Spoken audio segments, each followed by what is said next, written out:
Ó, antes de... Adriano Diogo, ativa o seu microfone aí para a gente saudar você. Super, Adriano Diogo, saudade desse rapaz aí, que o Arbex estava dizendo. Rapaz, eu chamei o Adriano Diogo de rapaz, né? Entendam isso. Que o Arbex estava de... O que você falou do Adriano Diogo mesmo, o Arbex? Fala de novo para ele. Fala na frente dele. Aquele é meia boca. O Adriano Diogo é meia boca. O cara é um oportunista. O cara é arrivista. Não tá nem aí para direitos humanos, nem liga para nada, né? Eu, quando soube que o Adriano Diogo ia estar aqui, eu queria ir embora. Eu falei, não vou participar do programa. Ô, Diogo, seja bem-vindo e já fale tudo sobre essa questão aí da relação, dá sua visão para a gente com o Arbex ainda na tela, sobre os brasileiros que não estão sendo autorizados a deixar Gaza. A embaixada israelense, a embaixada do governo de Israel no Brasil, em particular o consulado de São Paulo, é uma agência de notícias, informações e conspiração permanente. Durante os 4 anos do governo Bolsonaro, eles faziam articulações políticas com a extrema-direita, com os filhos de Bolsonaro. Isso é inadmissível, inadmissível. Isso é um absurdo. A ingerência, compra de equipamentos militares, fornecimento de aquelas malas com aqueles aparelhos sofisticadíssimos de investigação ilegal, toda a extrema-direita e os evangélicos ligados a essas empresas de turismo, aquela coisa toda, isso é uma organização militar, conurbada, com o pessoal daquela Agência Brasileira de Informações, aquela coisa toda, Heleno, os filhos do Bolsonaro. Isso é uma vergonha, isso não pode ocorrer no território brasileiro. É uma agência de informações, nem os Estados Unidos, com todo o seu potencial, com toda a sua capacidade, exerce atividade de vigilância. E assim, eles fazem reuniões com deputados, com paramilitares, com militares. É uma coisa assim, a embaixada é um prolongamento de um partido, digamos, Israel, não é nem do governo, de partidos. Né? Eles fazem... Eles são especialistas nisso, né? Espionagem, conspirações e tudo mais. Muito importante a gente falar isso. Arbex, é uma vergonha. Vou me despedir de você, meu querido Zé Arbex, para você se dedicar aos seus alunos. Aliás, a PUC está sem energia até agora, né? Você falou isso. Sem energia até agora. Sem energia até agora. Ô, Adriano, eu estava dizendo aqui que se o PT tivesse uma imprensa séria, se tivesse uma imprensa séria do partido, coisa que não tem, nunca teve, esse era o momento de soltar um comunicado para a população para explicar o que seria a privatização da Sabesp. Fala, é só ver o que está acontecendo com a Enel privatizada. Esse era o momento para a população inteira entender o que está acontecendo. Mas o PT não tem uma imprensa séria, não quer ter uma imprensa séria, acho que não vai ter uma imprensa séria. Então... Vamos ouvir o Adriano sobre isso, com você ainda na tela, Arbex, mas eu ia dizer o seguinte, só acrescentar um ingrediente aí. Essa discussão, ela já ganhou força independente da imprensa do PT, da comunicação do PT, emitindo nota ou não, já está ganhando, né? Inclusive o próprio Boulos está falando disso. Fala, Adriano, para a gente. Não, eu vou dizer uma coisa. Primeiro, né, orgulho de estar aqui nessa sala com o professor Arbex, né? Isso aí, lá na PUC, ele criou toda uma linha e toda uma escola de formação de estudantes de jornalismo importantíssima, tudo que acontece de importante, ele está envolvido, né? Comissão da Verdade da PUC, todos os atos e toda aquela formação daquela enorme diáspora de jovens jornalistas, é o orgulho da PUC. Parece que até está saindo, estou até chorando que ele vai sair da PUC em São Paulo, não me conformo. Mas, bom, afora isso, vamos falar desse negócio da vergonha, desse negócio da Enel. São Paulo, ela foi urbanizada a partir das represas, né? Quando estava começando a República, era no fim de Dom Pedro II, tal. Dom Pedro II investia muito em obras de infraestrutura, barragens, energia elétrica, trens. E o Dom Pedro II trouxe os ingleses para o Brasil, as ferrovias. Nesse pacote vieram os construtores de barragem, os barrageiros, a hidrelétrica. Então veio para o Brasil uma companhia chamada Companhia City, que fez todo o sistema elétrico da antiga Light, que é essa queda d'água de 700 metros que tem para gerar energia para Cubatão, que no início todo o parque hidroelétrico brasileiro, e o paulista em particular, que era uma potência fantástica, foi desenhada por esse modelo da queda d'água do mar para Cubatão, aquela coisa fantástica da usina Henry Borden, aquela coisa toda. Bom, por que eu estou fazendo essa introdução? Toda vez que você faz uma represa, você tem que ter um radar meteorológico.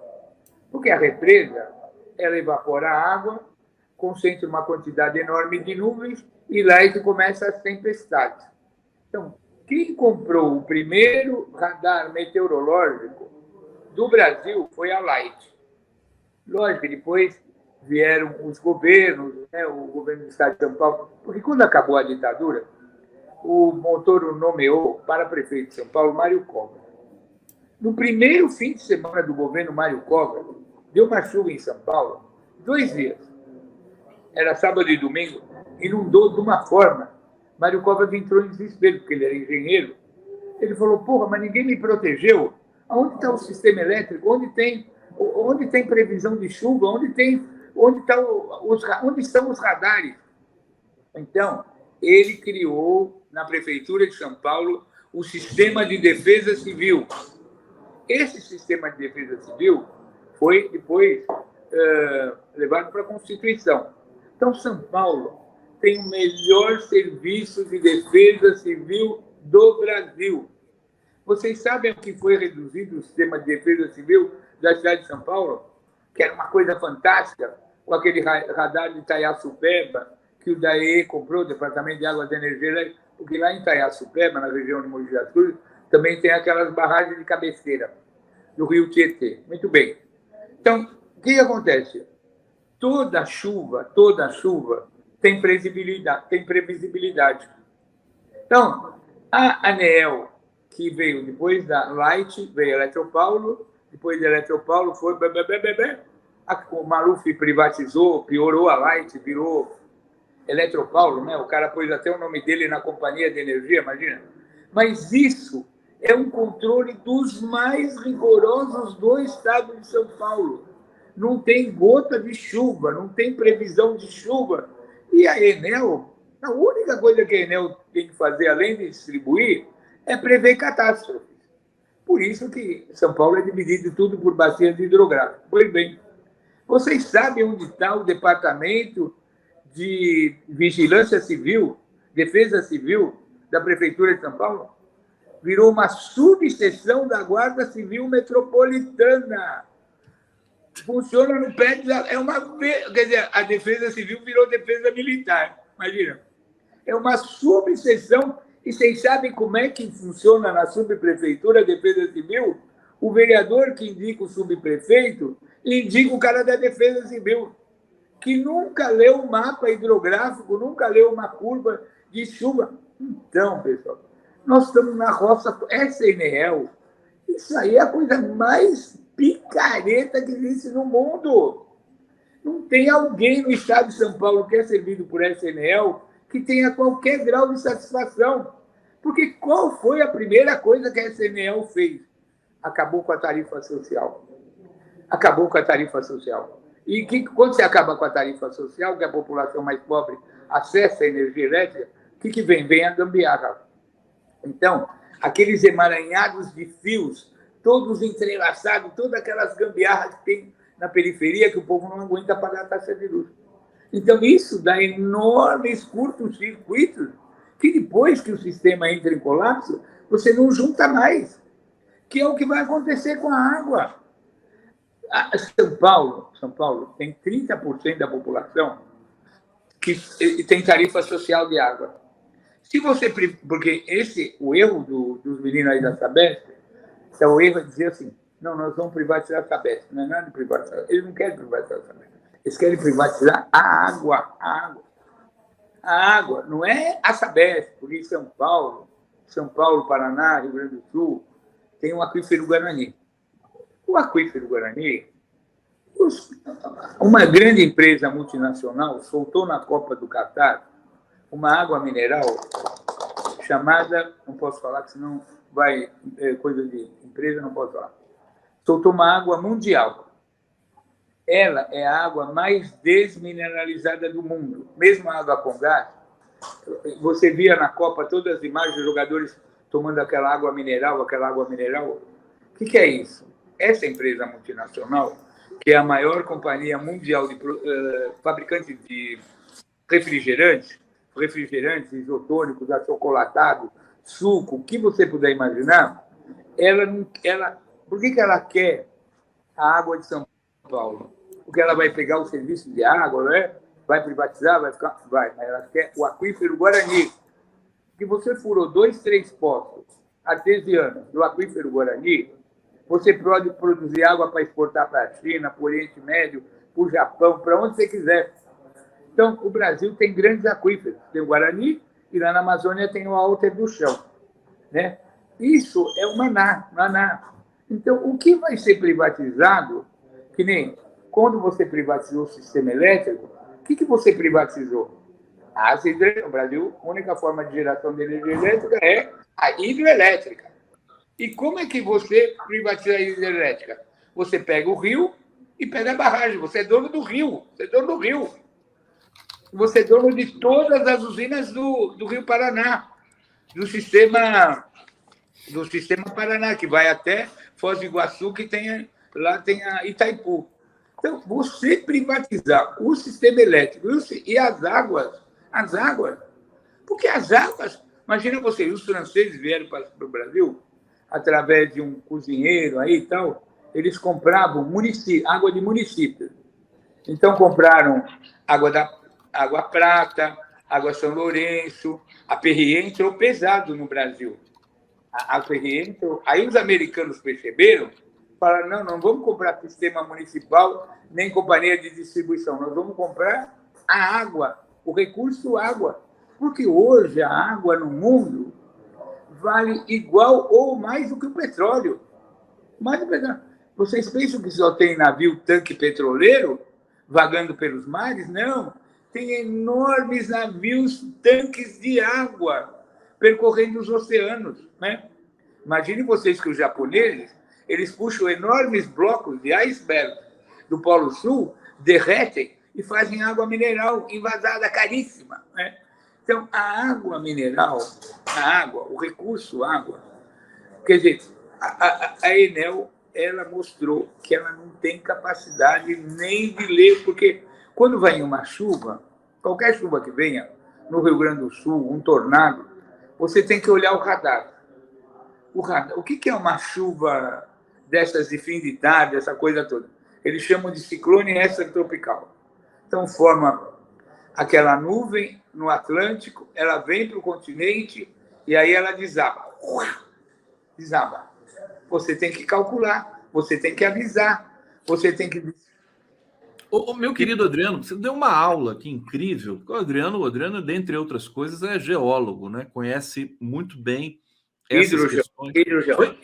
Hidrogeólogo. Sou hidrogeólogo. Não, e eu quero ainda perguntar mais algumas questões com relação a esse apagão de São Paulo para Adriano. O Arbex teve que sair. Deixou um abraço para você, para todos aqui que nos acompanham. Adriano, só vou ler alguns comentários aqui e voltar para você. Ana Lúcia aqui colaborando conosco, muito obrigado, a gente agradece. Né? Edson Antunes, os americanos do norte irão perder a hegemonia mundial, mas para isso irão provocar a maior guerra mundial que o planeta nunca viu. Vamos falar com o Adriano sobre isso também. O Marcos Ferreira está chegando aqui para falar do marco temporal daqui a pouco. Denise Tessuto, Arbex, quanto tempo... o Arbex já não está mais aqui, mas a gente passa para ele depois. Quanto tempo vai demorar para a total decadência dos Estados Unidos e os colonialistas europeus? O Adriano pode comentar isso aqui também, porque ele conhece muito de geopolítica internacional. Dom Sebastião, professor Arbex, a derrota da OTAN na Ucrânia precipitou a guerra de Israel, com vistas a sufocar a China e a Rússia. Essa é a linha de análise que o Arbex, o Reginaldo Nasser, tem defendido aí nesses últimos tempos, nesses últimos dias. José Tadeu Cavalcante, obrigado pela colaboração. Rejane, quando acaba a live a gente não acha mais o link? Acha sim, eu vou ensinar vocês depois como é que se acha o link. Gabor Gaspar, Arbex e Conde, infelizmente só posso vê-los no almoço. E o Antônio Gorski, um corte dessa fala do Adriano. Vou fazer um corte dessa fala do Adriano. Adriano, essa tempestade, chuva que caiu em São Paulo, na sexta ou no sábado? Acho que foi na sexta, né? Realmente foi fora de padrão? Ou a Enel realmente que se tornou esse desastre da natureza ambulante que você destacou aqui? Primeiro porque eles também demitiram 36 mil funcionários, né? Fala para a gente um pouquinho sobre isso. Para quem mora aqui em São Paulo, na Grande São Paulo, Enel é símbolo de caos. Caos. Qualquer coisa que você se refira é caos. Enel é sinônimo de caos. Não tem conta de luz, tudo com ele, tudo conta superfaturada, não tem porta de atendimento, não tem gerente, não tem ninguém dá satisfação. É uma coisa invisível. É como se fosse um telemarketing. Então, Enel é sinônimo de caos. Caos. Agora, o caos, ninguém imaginava que o caos... Então, respondendo a primeira pergunta. É um período característico dessas chuvas extraordinárias? Não, não é. As chuvas extraordinárias ocorrem no verão. Agora estamos entrando em dezembro. Mas essas grandes chuvas ocorrem em fevereiro, março, dezembro, fim de novembro, começo de dezembro, não é bem coisa. Mas eles são os únicos em São Paulo. Por quê? O governo do estado de São Paulo tinha um radar potente, o radar de Itaiaçupeba, que a prefeitura tinha acesso. O radar da Enel, ninguém tem acesso, só eles. E eles têm o grande radar. Agora, ninguém sabe se o radar deles é bom, está desatualizado. Agora, qual é a primeira coisa que o governo do estado de São Paulo, os vereadores, o prefeito, não, Enel, mostra o seu radar. Como é que estava uma semana antes da chuva? Como é que foi formando aqueles enormes bolsões de nuvens que precipitaram às 6 horas da tarde? Onde estava isso? Como é que estava? Isso é a primeira coisa que a Enel tinha que mostrar. Entendeu? É a mesma coisa que você vai num médico, aí o cara fala, não, eu quero ver a sua ressonância magnética e tal. O cara não vai pegar de surpresa e falar, de repente, você tem um tumor aqui. Você tem um tumor, mas esse tumor não nasceu agora, ele vem ao longo do tempo. A chuva é a mesma coisa. Onde forma a chuva? A chuva forma no litoral. Aí ela sobe pelo corredor da Serra do Mar, no caso de São Paulo, aí ela encontra um ponto de choque térmico, de ar quente, e aquela água vira uma precipitação. Deve ter subido uma chuva muito fria, muito gelada, que veio do oceano, chegou aqui em São Paulo, encontrou aquela massa de ar quente. No fim do dia, caiu a tromba d'água. Foi uma tromba d'água que nós tivemos, né? Foi uma tromba d'água. Agora, tudo isso... a única coisa que você não pode prever na natureza é terremoto. Terremoto, ainda não desenvolveram máquinas para desenvolver terremoto. Mas terremoto é fenômeno geológico. Você tem as placas, aquela coisa toda que fica friccionando e vai dando terremoto. Chuva é completamente diferente. É completamente previsível. Você prevê chuva com um mês antes. Os japoneses, por causa de Fukushima lá, eles preveem chuva um ano antes. Entendeu?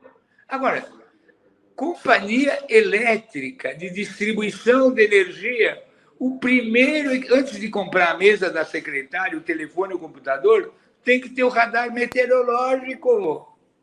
E o governo do estado tem que ter uma sala de crise, assim, um computador de crise, um grupo de defesa civil conectado com as prefeituras, para o carinha que está lá falar assim, putz, vai chover. Olha aqui a água que está gerando, olha a temperatura. Essa água vai subir a Serra do Mar, vai subir o paredão e vai precipitar. É a coisa mais elementar do mundo, é uma coisa é o Mobral. É o Mobral da hidrologia. Entendeu? Qualquer estudante de primeiro ano de engenharia, o cara tem que aprender o que é uma chuva, como forma uma chuva, o que é milímetro de chuva, né? Na curva, e aonde vai cair essa chuva. Tem países que têm campainha, sirene, assim, ó, vai chover, vai cair, como estão pretendendo fazer lá no litoral norte. Mas isso é coisa agora, assim. O Adriano, quer dizer, o que a gente viu, além dessa questão da não previsibilidade, né?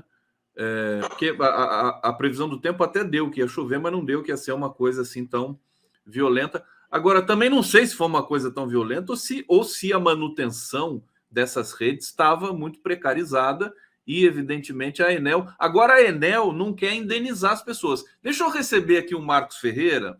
Marcos Ferreira está chegando aqui para conversar com a gente. Ele é mestre em Psicologia Social pela Universidade de Brasília, doutor em Psicologia Social pela PUC de São Paulo. É uma das figuras emblemáticas aí da psicologia democrática desse país.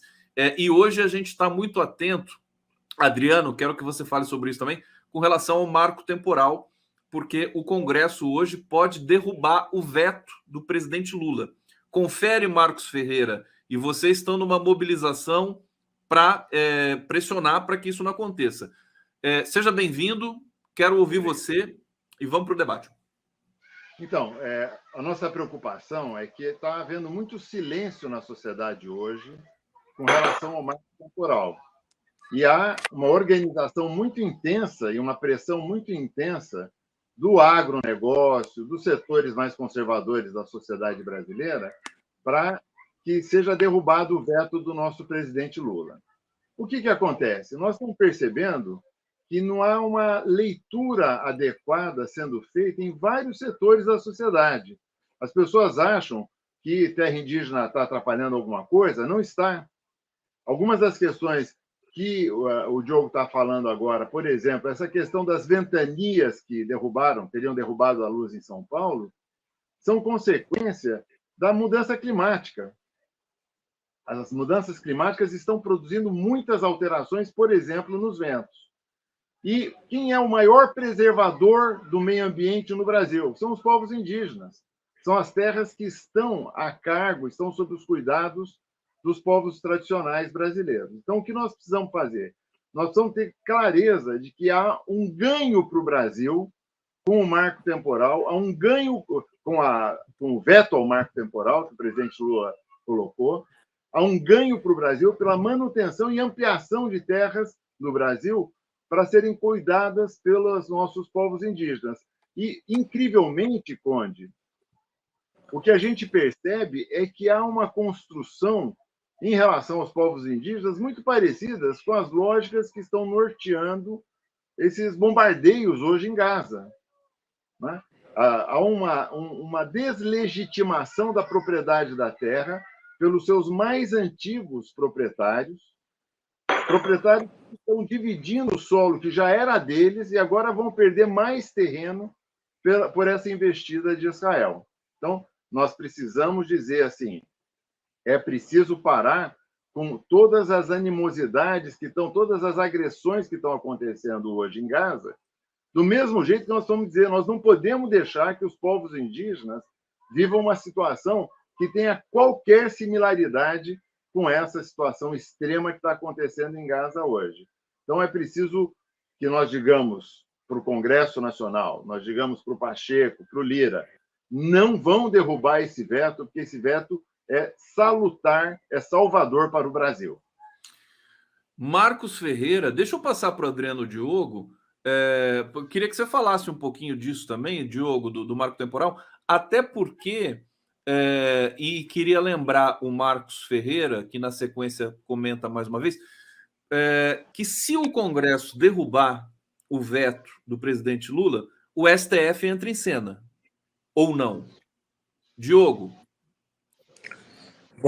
Bom, vamos hierarquizar. Tomara, né? Tomara. Tomara que entre em cena, porque o Pacheco está a fim de hostilizar, principalmente essa questão do marco temporal, afrontar abertamente o Supremo. E eles têm articulação. O Lira e o Pacheco têm articulação no agronegócio, na Faria Lima tal, para começar a derrubar as decisões supremas. Isso é um absurdo, mas é o que está acontecendo no Brasil. Agora, voltemos ao marco temporal. Eu sou aqui de São Paulo. Aqui nós temos duas grandes reservas guaranis.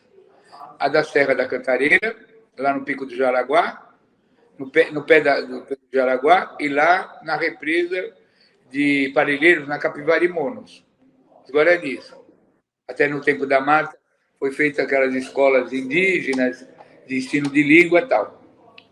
Querido Conde, o governador do estado, ele pôs umas enormes placas, eu não tenho como colocar aqui, porque não tenho como te mandar. Eles querem vender todo o aldeamento indígena lá do Pico do Jaraguá. São 30 e tantas aldeias guaranis, com uma quantidade de jovens, de estudantes, que eles fazem cultos, fazem curta-metragem, fazem tudo, uma meninada fantástica, que produz artesanato, que não tem uma antena de internet para poder pôr seu site, vender as suas coisas. Cultíssimos. Alô, estou aqui. Alguém caiu.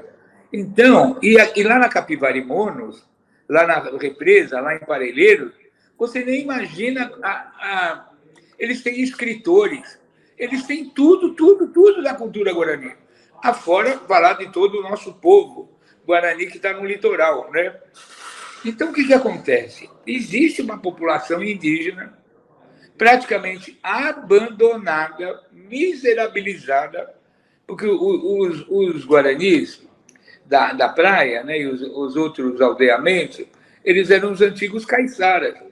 Eram os caras que moravam lá desde o tempo da colonização, estavam tranquilos. Aí chegou essa urbanização avassaladora, principalmente no litoral norte, e expulsou todas essas tribos. Então, o que acontece? E o nosso Serviço Patrimônio da União, o SPU, e o órgão indígena aqui em São Paulo, da FUNAI, eles são muito fracos, né? Essa questão do marco temporal, que já está ruim. Imagina, em São Paulo. Se o marco temporal for derrubado, isso vai ser uma tragédia.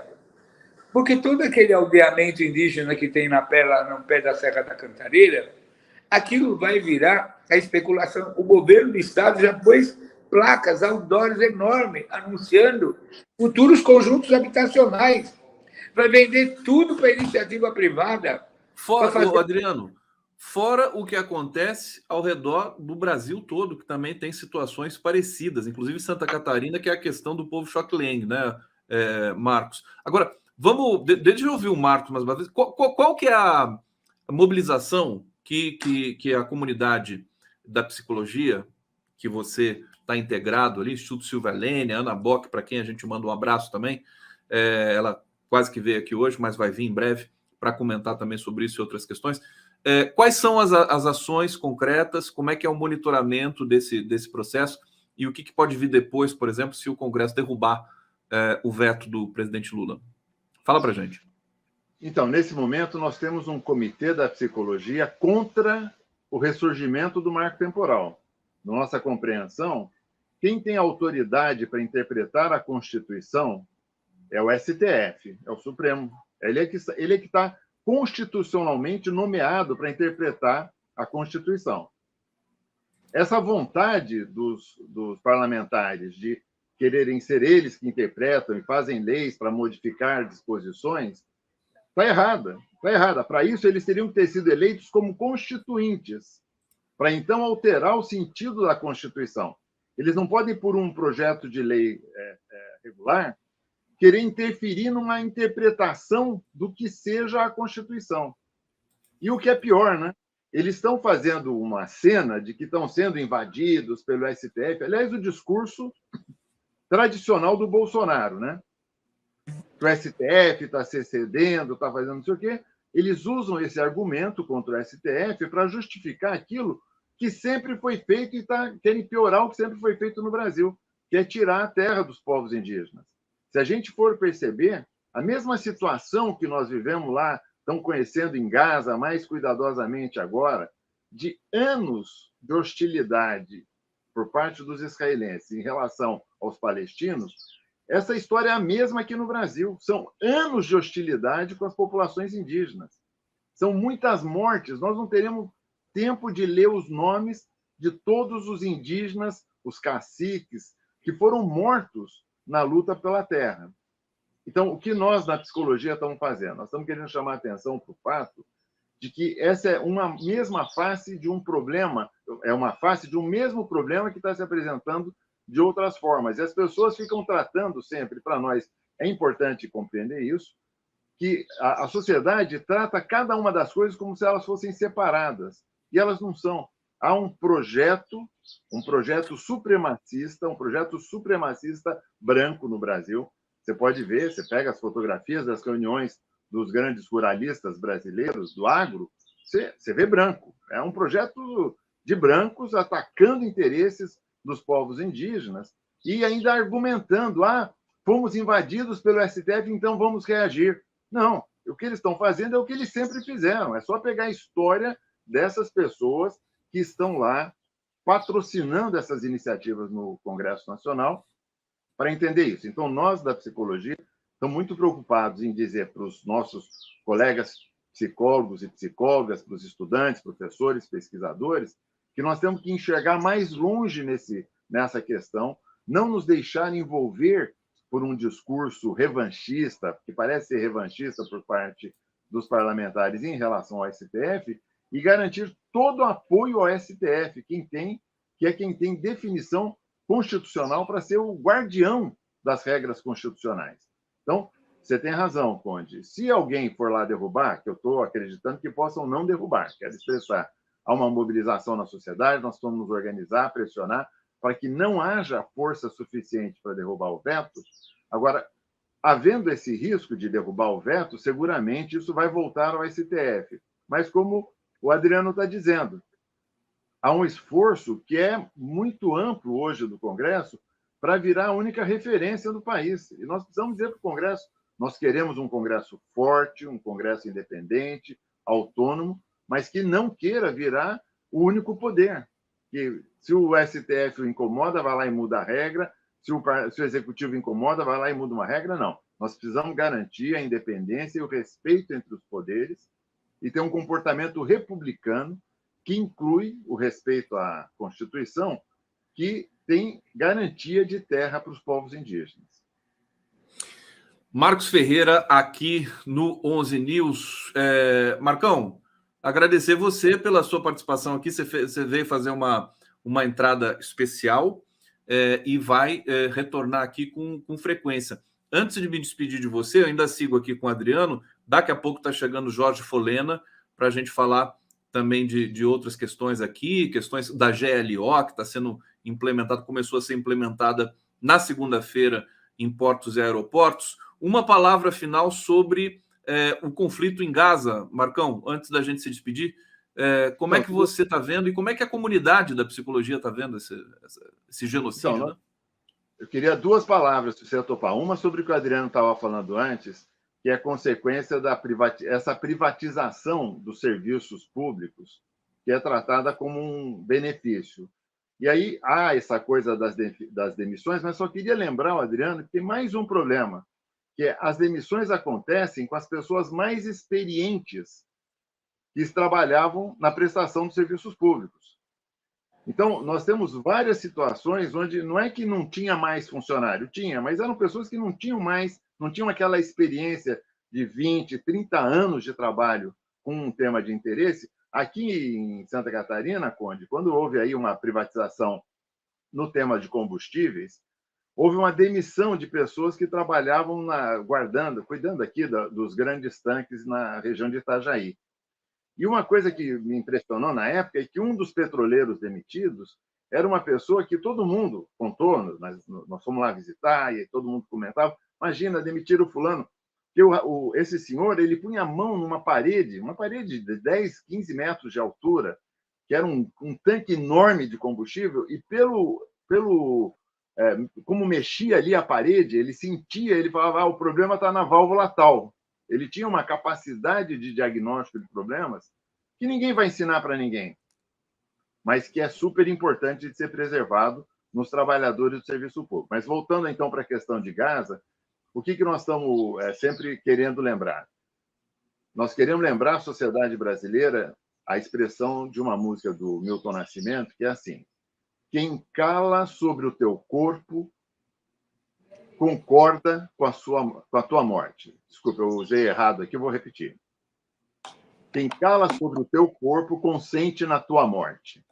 Essa expressão do Milton, ela é fundamental para todos os brasileiros e todas as brasileiras hoje entenderem que nós, fazendo silêncio hoje com aquelas mortes que estão acontecendo, com aquelas agressões que estão acontecendo em Gaza, nós estamos consentindo em que as pessoas morram. A música do Milton continua, a letra do Milton continua dizendo assim: quem cala morre contigo, mais morto do que estás agora. E ele termina a canção dizendo: mas quem grita vive contigo.